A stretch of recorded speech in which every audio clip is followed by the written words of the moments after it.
tout le monde, vidéo du Ben Glow in the Dark McFarlane. Donc c'était une pièce limitée à 6200 exemplaires. On est sur un Gold Label. Donc la boîte, vraiment basique, hein, toujours. Quand c'est le glow, on a le petit logo vert comme ça, avec l'écriture en vert. McFarlane Toys. Le côté, on a le nom de la figurine. Et derrière, on a toujours, donc on a l'autocollant du distributeur. Ici, ça a été livré distributeur Sacheo. Et la figurine, et une image de la figurine qui est dessinée, quoi. On a toujours un petit portrait, un petit dessin du comics. Donc comme ici c'est la version glow, elle l'a fait en noir avec la ceinture glow, les pièces qui sont glow. Même s'il y a le prototype par rapport à la version finale est un petit peu différente sur les pièces en glow. Donc voilà, à l'intérieur de la boîte, c'est juste la figurine qui est mise avec le petit socle et le pied. Donc ça s'arrête là, donc je ne vais pas vous montrer l'intérieur de la boîte, je vais directement vous montrer la figurine. Alors la voici. Alors elle est sympa, hein. Après voilà, hein, comme elle est très grande. Donc alors, voilà, les bottes, le pantalon, l'armure, la bouteille, bonbonne. Ah, je sais pas si on dit une bouteille ou une bonbonne ici. Bonne question. En plongée, on dit une bouteille, mais si on pourrait dire une bouteille d'oxygène. Non, c'est la bouteille avec le sérum. Pas vraiment le sérum, mais ce qu'il utilise pour redevenir gros, quoi. Ici, voilà, les mains, avec les gants, les bras, la tête. Alors, la tête est bien faite, hein. C'est une chouette figurine, mais il y a toujours les problèmes des McFarlane, en fait. Très difficile à faire tenir. Elle est un peu plus stable que les autres McFarlane quand même en grand, mais vous voyez, elle est quand même pas très stable, hein. Donc on a le socle, heureusement. Même là, j'essaye de la faire tenir. Pour le moment, j'arrive pas, hein. Voilà, là, elle tient. Donc voilà, très chouette figurine. Alors évidemment, elle est très grande. Alors au niveau des articulations, donc c'est du McFarlane. Donc on a le petit avant du pied, qui est quand même un peu plus dur que d'autres figurines. Donc ça devrait permettre des pauses, mais vu le poids. Articulation crantée au niveau de la cheville. Alors est-ce qu'on a...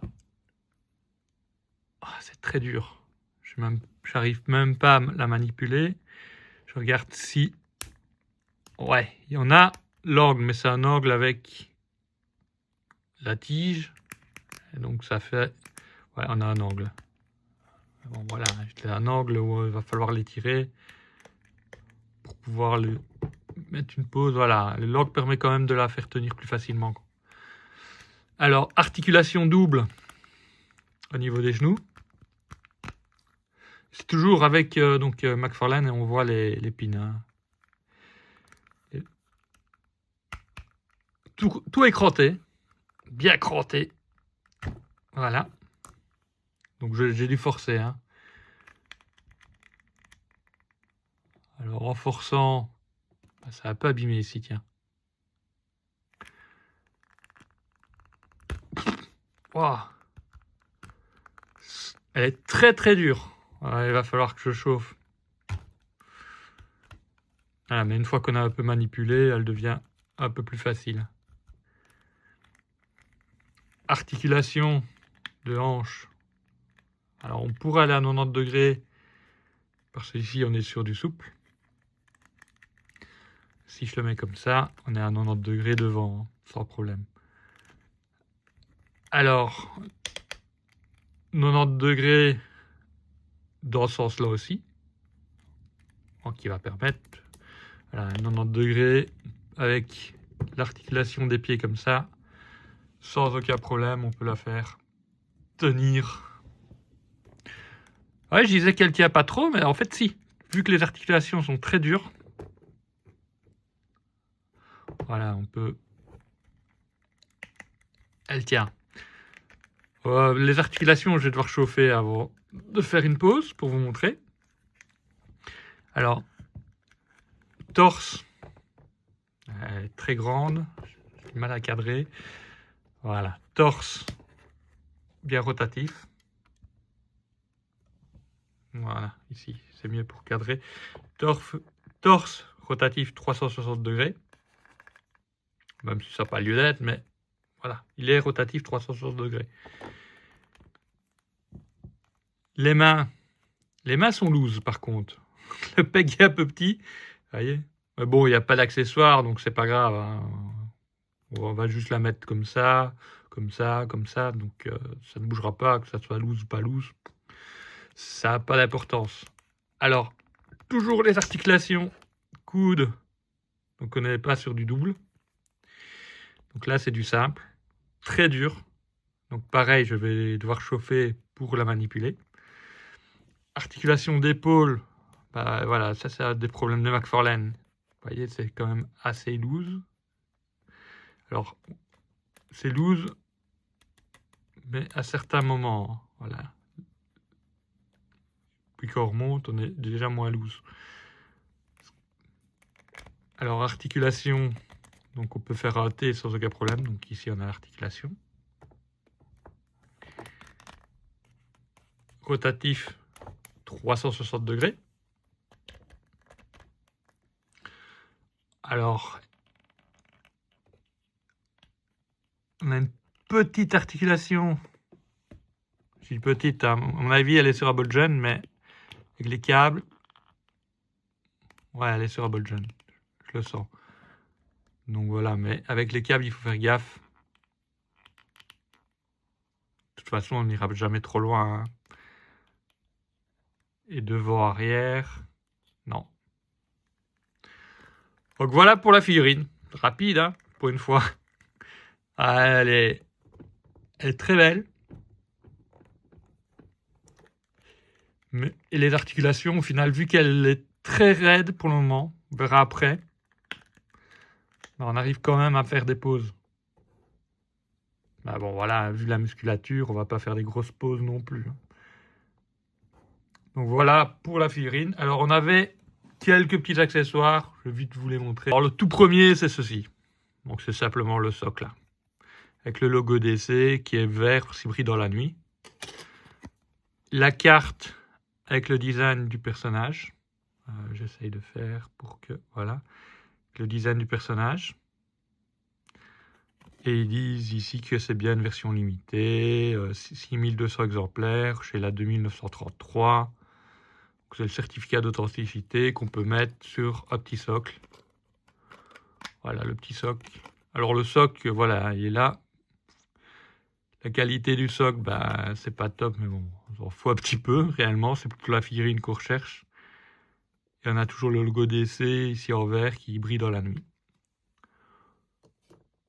Maintenant, pour la figurine, je vais essayer de vous faire quelques plans dans l'obscurité pour que vous puissiez voir le côté glow in the dark de la figurine. Je sais pas si je vais réussir, mais en tout cas, je vais essayer. À tout de suite. C'est un petit peu dans la pénombre, mais comme ça, on voit bien quand même. Donc voilà le côté glow in the dark. Alors, sur les photos promotionnelles, on voyait le câble qui était glow in the dark. En fait, il n'est pas glow in the dark. Il y a juste la tête, le torse, l'accessoire ici. Voilà, on voit bien qu'il n'est pas glow, hein, le câble.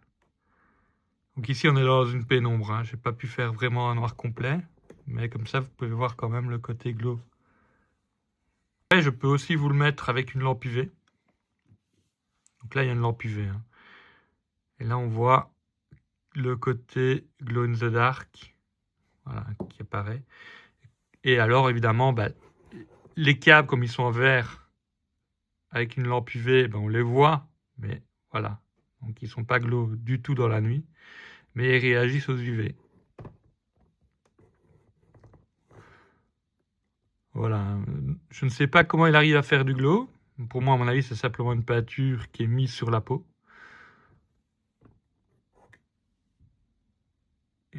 Et donc, voilà, il y a la ceinture. Ici, bah, le derrière de la bouteille et Glow in the Dark aussi. Là, est-ce que c'est Glow? Ah bah là on dirait qu'il a oublié. Donc ici c'est Glow. Regardez, là c'est bien Glow. L'arrière non, elle est ici. Là non. Alors au niveau des mains, il y a une petite partie Glow aussi. De chaque côté. Hop, voilà.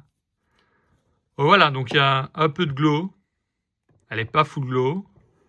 Mais voilà, ça donne vraiment bien. Et moi, je suis vraiment fan de tout ce qui est Glow. Vous allez voir, hein, j'ai beaucoup de Glow. J'aime beaucoup. Donc voilà pour la figurine. Je vais faire quelques petites comparaisons vite fait avec d'autres figurines de l'univers DC Comics. Donc ici, vite fait hein, pour la taille. Donc là, je suis sur le Killer Croc qui était Glow in the Dark aussi de McFarlane. Avec le Bane de McFarlane. Donc voilà, et les tailles, ceux-là, c'est les deux gros monstres. Il y a le Joker, mais il n'y a pas de bout du tout. Et il est toujours en boîte.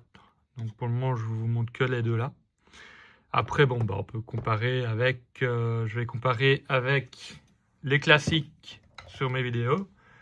Donc la Snake Eyes V4 et le Spider-Man. Donc voilà. Hein. Après, le Bane aussi, qu'il est énorme. Donc ça pourrait passer avec des A12e. Parce que c'est Ben. Hein. Autrement, c'est une figurine de Batman de cette taille-là, ça passera jamais avec des A12e.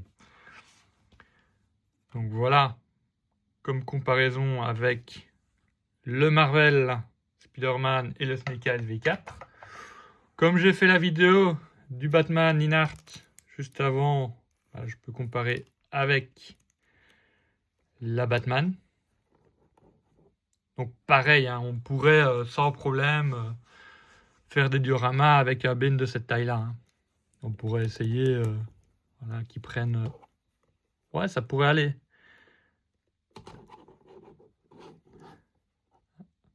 Comme on sait qu'avec son poison sérum anti-venin, je sais plus le nom, mais en tout cas, il devient beaucoup plus badass, donc ça pourrait être sans problème avec des 12e. Alors, je vais prendre une Batman McFarlane. Comme ça, vous voyez la taille avec la Batman. Donc les Batman de McFarlane sont toujours plus ou moins la même taille. Hein. Et on voit que c'est quand même assez grand. On est un peu plus de la 12e, même sur le Bane. Hein. Alors, je peux le comparer. Je vais le comparer avec une Marvel Légende. Voilà, le Venom, qui est beaucoup plus grand. Maintenant, le Venom est un peu moins bien proportionné que le Bane. Hein.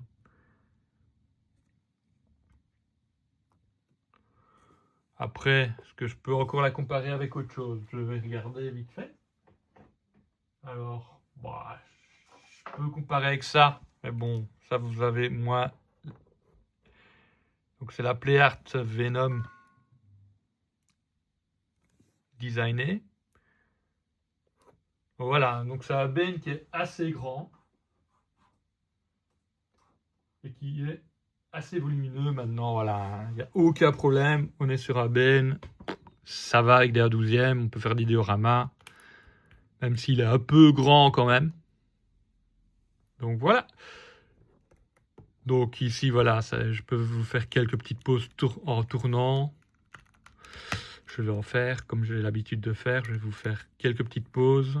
Et après, ça sera fini. Voilà donc une pause dynamique et basique. Je vais vous le faire tourner. Donc voilà.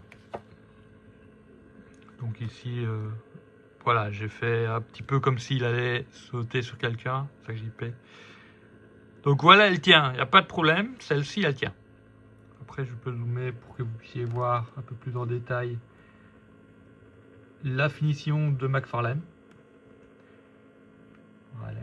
Donc elle est vraiment très chouette, bien finie. J'ai pas beaucoup de soucis avec celle-là. Comparé à la Joker qui n'a pas de bout, elle est loose chez loose. Donc voilà, je vais vous faire une deuxième pause. Donc,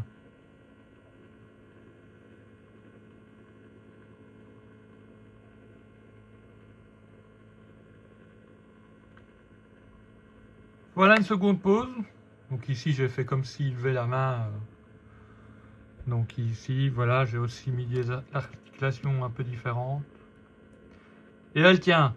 Donc quand je disais que ça tenait pas, celle-ci, elle tient vraiment bien. Aucun problème là-dessus. Donc voilà, je la fais tourner pour que vous puissiez voir.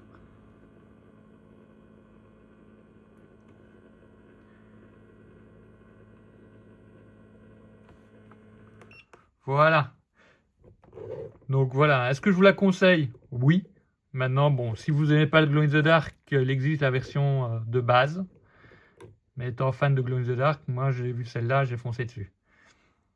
Alors, elle est un peu grande pour faire des dioramas. Il y a toujours moyen, parce que voilà, comme j'ai dit, Ben, avec son poison dans les veines, ben, il est méga badass. Et après, on peut jouer sur l'éclairage, vu qu'il est Glow in the Dark. Donc, pour des dioramas, ça peut être cool. Donc, je vous la conseille quand même. Maintenant, voilà, si vous la trouvez à moindre prix, c'est bien. McFarlane, en plus, de toute façon, à un moment, ça descend un petit peu les prix. Mais comme ici, on était sur une exclue, moi, j'ai foncé directement dessus quand je l'ai vu sur la Cité des Nuages.